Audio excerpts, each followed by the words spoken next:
औज़ुबिल्लाहिमिनश्शैतानिर्रजीम बिस्मिल्लाहिर्रहमानिर्रहीम। अस्सलाम वालेकुम दोस्तों, मैं हूं मोहसिन रफ़ा और आप लोग देख रहे हैं मेरे तीनों YouTube channel virtual student support services, teachers online और की टू सक्सेस। दोस्तों, आज की जो मेरी वीडियो है वो MGT 101 फाइनेंशियल अकाउंटिंग की हमारी जो असाइनमेंट नंबर 1 आई है फॉल 2022 उस हवाले से है। तो चलिए दोस्तों, हम अपनी असाइनमेंट शुरू करते हैं। इसमें हमें पहला क्वेश्चन दिया गया है, some events are given in the first column, write the relevant type of event in the second column from the following type of event against each given event. इसमें हमें तीन किस्म के जो है वो डिटेल बताई गई है इवेंट्स की, और हमने बताना ये है कि ये मॉनेटरी इवेंट है या नॉन मॉनेटरी इवेंट है। हम लोग इसके सोल्यूशन की जानिब बढ़ते हैं। यहाँ पे देखें, पहली जो एंट्री है वो है लॉस बाय फायर। तो ये जो लॉस बाय फायर है ये हमारा मॉनेटरी इवेंट है। इसके बाद हमें फॉरेन एक्सचेंज गेन है, तो ये भी फॉरेन एक्सचेंज गेन भी जो है वो भी हमारा मॉनेटरी इवेंट है। इसका मतलब ये है कि लॉस बाय फायर के अंदर भी हम मेजर कर सकते हैं कि हमारा कितना जो है वो नुकसान हुआ है इन टर्म्स ऑफ रुपीज, और फॉरेन एक्सचेंज गेन के अंदर भी हम मेजर कर सकते हैं कि हमें कितना जो है वो प्रॉफिट हुआ है। और आखिरी जो है वो है विनिंग अ गेम। तो विनिंग अ गेम जो है ये हमारे पास जो है नॉन मॉनेटरी इवेंट है, क्योंकि इसमें हम मेजर नहीं कर सकते कि हमने कितना विन किया है, या अगर हम इसको मॉनेटरी टर्म में मेजर कर सकें तो हम फिर वो गैम्बलिंग में चला जाएगा, जुए में चला जाएगा कि आपने गेम नहीं खेली बल्कि जुआ खेला। तो विनिंग अ गेम जो है वो नॉन मॉनेटरी इवेंट है, क्योंकि हम जो है विनिंग को मेजर नहीं कर सकते इन टर्म्स ऑफ रुपीज और वैल्यूज। तो ये हमारा इस तरीके से पहला क्वेश्चन हो जाएगा। इसके बाद हमारा क्वेश्चन है second question, based on the above transaction, हमें कुछ ट्रांजैक्शन दी गई हैं। Calculate the amount balance of the following account at the end of October 2022। हमने जो है एंडिंग बैलेंस कैलकुलेट करने हैं अकाउंट रिसीवेबल का, स्टॉक इन्वेंट्री का, अकाउंट पेएबल का और लॉन्ग टर्म लोन का। तो इसकी जानिब बढ़ते हैं। इसमें देखें दोस्तों, मैंने जो है वो लेजर्स के थ्रू कैलकुलेट किया है। इसके डिफरेंट मेथड हैं, आप एडिशन सब्ट्रैक्शन के थ्रू भी कर सकते हैं, आप जो है लेजर्स के थ्रू भी जो है लेजर्स दिखा के एंडिंग बैलेंस लिख सकते हैं। अब यहाँ पे देखें, हमारे पास पहली जो स्टेटमेंट है वो है on 1 October 2022 some account balance are from the books of account A and V brother. Account receivable 3 lakh, stock 4 lakh, account payable जो है वो 45,000, लॉन्ग टर्म लोन जो है वो 7 लाख। इसके बाद हमें कुछ ट्रांजैक्शन और दी गई हैं जिनको हमने एडजस्ट करना है और बैलेंस पर। First of all we need to adjust these values, हमने जो है इन वैल्यूज को एडजस्ट करना है। अब यहाँ पे देखें, सबसे पहले हमारा अकाउंट रिसीवेबल आ गया जिसका बैलेंस जो है ओपनिंग वो 3 लाख है, यहाँ पे ये 3 लाख भी दिया हुआ है। इसके बाद हमारा स्टॉक इन्वेंट्री आ गया, यहाँ पे ओपनिंग बैलेंस इसका 4 लाख है, यहाँ पे 4 लाख आ गया। इसके बाद अकाउंट पेएबल है, इसका ओपनिंग बैलेंस जो है वो 45,000 आ गया।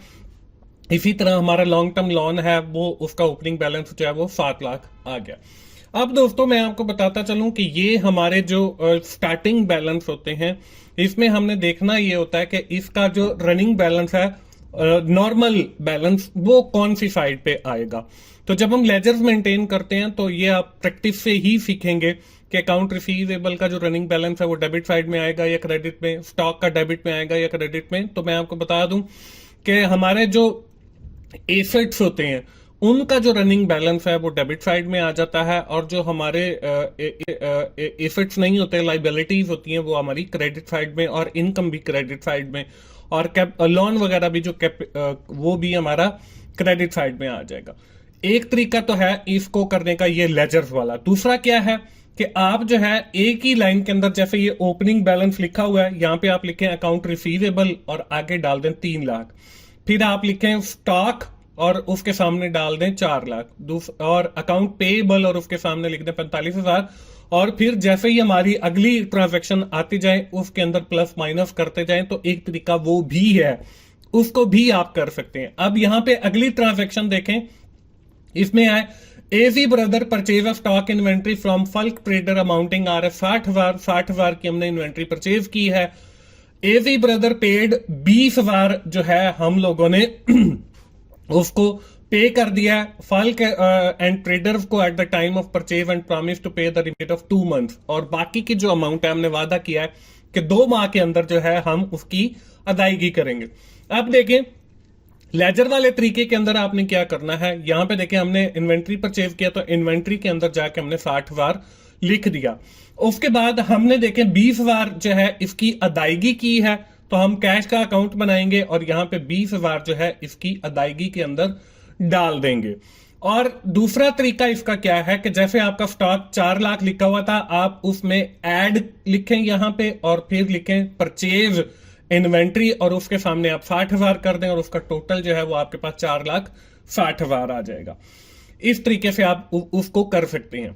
इसके बाद हमारे जो रिमेनिंग है वो हमारे पास 40,000 बच जाता है। अब देखें अकाउंट पेएबल में हमने 45,000 शुरू में लिखा था, उसके साथ ऐड कर देंगे हम लोग जो है 40,000, तो ये हमारा 85,000 बन जाएगा। और लेजर्स के अंदर जो है हम अकाउंट पे 40,000 लिख देंगे। तो ये दोनों तरीकों से जो है आप कर सकते हैं।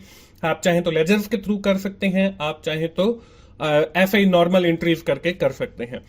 इसके बाद हमारे पास अगली जो ट्रांजैक्शन है वो है AV brother sold goods inventory to the X trader RF 15,000 without earning a profit increase the sale volume. AV brother receive RF 10,000 from XY trader at the same time and fail agreed receive the remaining amount within the period of 3 months।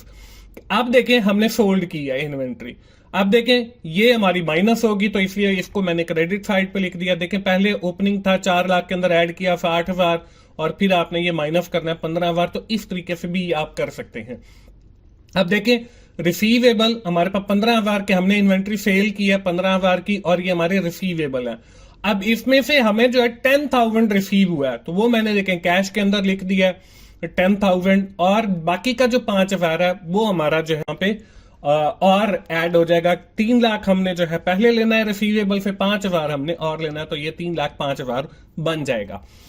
इसके बाद अगला जो हमारी transaction है वो है G cheque of RF 8,000 given by A and V brother to the Falk trader to reduce the burden of his remaining amount. कि हमने जो है 8,000 का चेक पे किया है जो हमारे अकाउंट पेएबल थे उनको। अब यहां पे देखें बैंक आ गया सबसे पहले और उसकी क्रेडिट साइड से हमने वो 8,000 का चेक निकाल दिया और ये हमारे अकाउंट पेएबल है, यहां पे जो है वो हमने 8,000 इसका ऐड कर दिया। अब देखें अगर हम इस अकाउंट को देखें शुरू के अंदर ओपनिंग हमने बैलेंस लिखा था 45,000, इसके साथ जमा किया परचेज इन्वेंट्री 40,000, उसके बाद फिर आप जो है माइनस करेंगे अपना 8,000 क्योंकि आपने 8,000 जो है उसमें से पे कर दिया।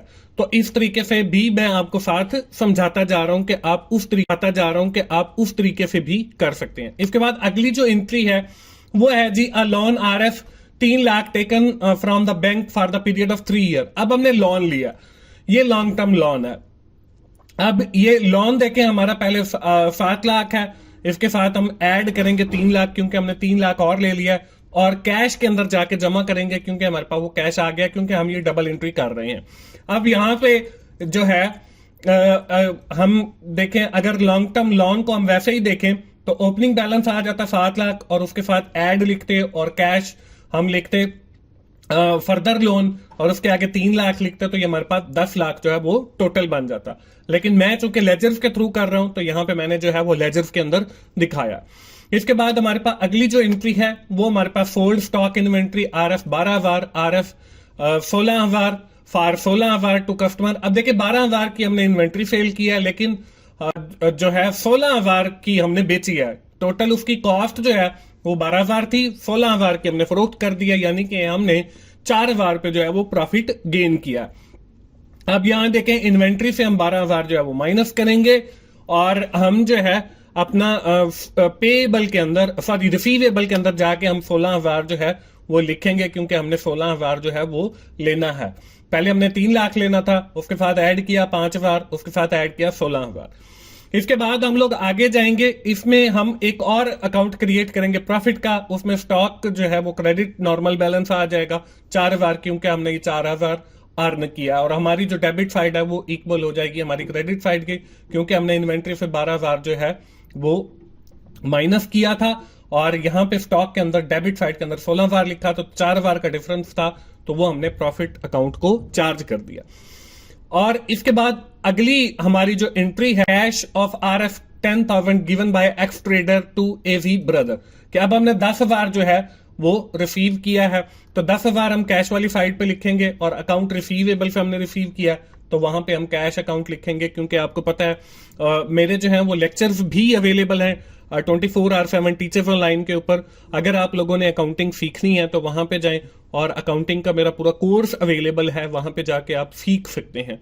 और यहाँ पे फॉर द टाइम बीइंग मैं आपको आपकी असाइनमेंट सिखा रहा हूं। यहाँ पे देखें, हमने जो है अकाउंट रिसीवेबल के अंदर कैश लिखा, इसकी वजह से ये क्रेडिट हो रहा है। तो ये हमने यहाँ पे कैश क्यों लिखा है वो आपको सारा लेक्चर्स के अंदर विद इन डिटेल मैंने समझाया हुआ। इसके बाद हम आगे बढ़ते हैं और आगे देखें, हमारे पास आखिरी जो एंट्री है वो है amount RF 4 lakh paid by AV brother to the bank for reducing the burden of his long term liability, कि हमने देखें 4 लाख जो है जो लोन की बर्डन है उसको कम करने के लिए अदा कर दिए। अब वो देखें, हमने 4 लाख जो है कैश से ही अदा किए हैं, तो 4 लाख हम यहां से जो है वो निकालेंगे, कैश से क्रेडिट करेंगे और लॉन्ग टर्म लाइबिलिटी वाली साइड पे जाके इसको डेबिट कर देंगे। A&V ब्रदर, यहां पे आप कैश भी लिख सकते हैं, और 4 लाख हमने पे कर दिया है। इस तरीके से हमारी ये जितनी भी एंट्रीज हैं वो सारी हो जाती हैं। अब इसके बाद बारी आती है इसको प्लस माइनस करने की, बैलेंस निकालने की। आप देखें, यहां पे जो पहला अकाउंट है अकाउंट रिसीवेबल का, इसकी हमने इस साइड का टोटल किया 3,21,000 बना। यहां पे इस साइड पे 10,000 है, 3,11,000 कम है, वो हमने एज अ बैलेंस लिख के इसको दोनों साइडों का टोटल जो है वो बराबर कर दिया, because every debit is equal to every credit. और ये हमने मेरे लेक्चर्स में भी सीखा है और अकाउंटिंग का बेसिक प्रिंसिपल भी है। इसके बाद स्टॉक या इन्वेंट्री के अकाउंट को इधर देखें 4,60,000 है, इधर हमारे पास 12 और 15 जो है ये हमारे पास 27,000 बनता है। तो इधर हमने बैलेंस लिखा 4,33,000 लिखा, तो ये हमारा टोटल जो है 4,60,000 बराबर दोनों साइडें हो गई। इसके बाद हमारा अकाउंट पेएबल का आ गया। अकाउंट पेएबल देखें, इस साइड पे हमारे पास 85,000 है, इस साइड पे 77,000 जो है वो कम है। यहाँ पे 3,40,000 लिखा हुआ है, यहाँ पे बेसिकली 85,000 ही लिखा जाना था, क्योंकि 77,000 और जमा 8,000 ये 85,000 बनता है, तो दोनों साइडें जो है वो बराबर हो जाएंगी। ये एक समझ लें कि क्लैरिकल मिस्टेक, इसे समझ लें और इसे आप ठीक कीजिएगा। इसके बाद हम देखते हैं आगे लॉन्ग टर्म लोन को, एक साइड पे हमारे पास 10 लाख है, दूसरी साइड पे 4 लाख है, बैलेंस जो है हमारे पास 6 लाख आ गया। इसके बाद हमारे पास कैश है, कैश में देखें एक साइड पे 4,20,000 है, दूसरी साइड पे हमारे पास जो है 3,20,000 है, तो 1 लाख बैलेंस हमने लिख लिया। बैंक आ गया, बैंक में देखें एक साइड पे 8,000 है, दूसरी साइड पे हमने बैलेंस 8,000 लेके दोनों साइडें जो है वो बराबर कर दी, इसके बाद आखिरी अकाउंट है, ये हमारे पास स्टॉक में 4,000 है। दोस्तों आपको बताता चलूं कि मेरे जो है फाइनेंशियल अकाउंटिंग के लेक्चर्स भी अवेलेबल है 24/7 टीचर्स ऑनलाइन पे। आप यूट्यूब पे जाएंगे और वहां पे जस्ट सर्च बार के अंदर टीचर्स ऑनलाइन लिखेंगे तो वहां पे मेरा चैनल आएगा, वहां से आप अकाउंटिंग सीखने के लिए मेरे लेक्चर्स को भी फॉलो कर सकते हैं। इसके बाद हमने प्रॉफिट या इनकम के अकाउंट को भी क्लोज करना है। इसकी एक साइड पे 4,000 था, दूसरी साइड पे हमने बैलेंस लिखा और 4,000 जो है वो खत्म हो गया। अब हमारी जो रिक्वायरमेंट थी वो ये थी कि आप अकाउंट रिसीवेबल का, इन्वेंट्री का, अकाउंट पेएबल का और लोन का जो है वो बैलेंस बताएं। तो आपने सिंपली लाइन लिखनी है अकाउंट रिसीवेबल और आगे बैलेंस के आगे लिखना 3,11,000। फिर आपने दूसरा अकाउंट जैसे उसका फॉर्मेट दिया हुआ, स्टॉक या इन्वेंट्री, बैलेंस आपका 4,33,000। अकाउंट्स पेएबल बैलेंस आपका 77,000। उसके बाद लॉन्ग टर्म लोन है या लाइबिलिटी है वो आपने लिखनी है और उसका बैलेंस जो है 6 लाख। इस तरीके से आपकी ये जो फाइनेंशियल अकाउंटिंग की असाइनमेंट है वो दोस्तों बन जाएगी। उम्मीद है आपको ये समझ आ गई होगी। और दूसरा भी जो तरीका मैंने आपको बताया उसमें आप कैसे करेंगे, ये बिल्कुल ऐसा ही सिंपल। ओपनिंग बैलेंस देखें 3 लाख आ गया, इसके साथ ऐड करेंगे 5,000, 3,05,000 बन गया, इसके साथ ऐड करेंगे 16,000, तो ये आपका 3,21,000 बन गया।